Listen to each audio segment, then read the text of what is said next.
Morning, welcome back to it another blog. আজকের ব্লগটা কিন্তু একদম ছোট্ট নিয়ে এসেছি। তো বেরিয়েছিলাম সকালবেলা চিনিকে নিয়ে স্কুলে দিয়ে, তারপরে দুজনে মিলে ডিসাইড করলাম আজকে একটু যাই, গিয়ে ভূতনাথ মন্দিরে পুজো দিয়ে আসি। তো যেমন ভাবা তেমন কাজ। আগে থেকে জানলে কিন্তু সব কিছু নিয়ে বেরোতাম বাড়ি থেকে, মানে গঙ্গা জল টল সব কিছুই নেওয়া হয়নি। রাস্তা থেকে এই ফুলমালাটা কিনে নিলাম।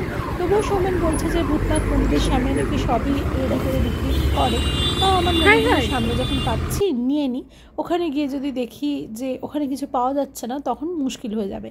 এই জন্য একটু ফুলমালা, মানে বেলপাতা, আকন্দমালা, বাবার যা যা পছন্দ আর কি, সেই সমস্ত কিছু নিয়ে নিলাম। আর আজকে হচ্ছে শ্রাবণ মাসের শেষ সোমবার। অনেকে বলছে শেষ সোমবার, অনেকে বলছে তৃতীয় সোমবার। তো যাই হোক, চলুন চলে এসেছি এখন ভূতনাথ মন্দিরে। আর এই দেখুন মন্দিরটা কি দারুণ না? আর এই চারপাশটা দেখলে না আমার এমনি মনটা কেমন করে ওঠে, কারণ এখানে ওই শ্মশান আছে না, আমার না মনটা বড্ড মানে কেমন যেন একটা হয়ে যায়, জানেন তো? আমার মতো আর কার এরকম হয় আমাকে একটু কমেন্ট করে জানাবেন তো। তাহলে চলুন, এখানে না পাশে ঘরটট কিন্তু বিক্রিই হচ্ছে।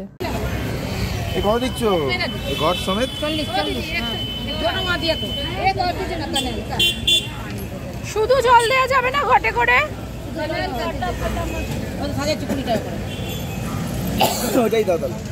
দাও তাহলে।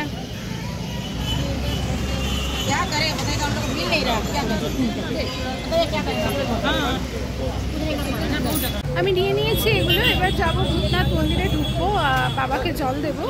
আর এই যে সৌমেন এখন মন দিয়ে ধূপকাঠি জ্বালাচ্ছে, তো জ্বালিয়ে নিই, তারপরে ভেতরে যাচ্ছি, ঠিক আছে? আর এই দেখুন বেশ অনেক কিছুই কিন্তু দিয়ে দিয়েছে। আগে মন্দিরে ঢুকি, পুজোটা দিই, ঠিক আছে?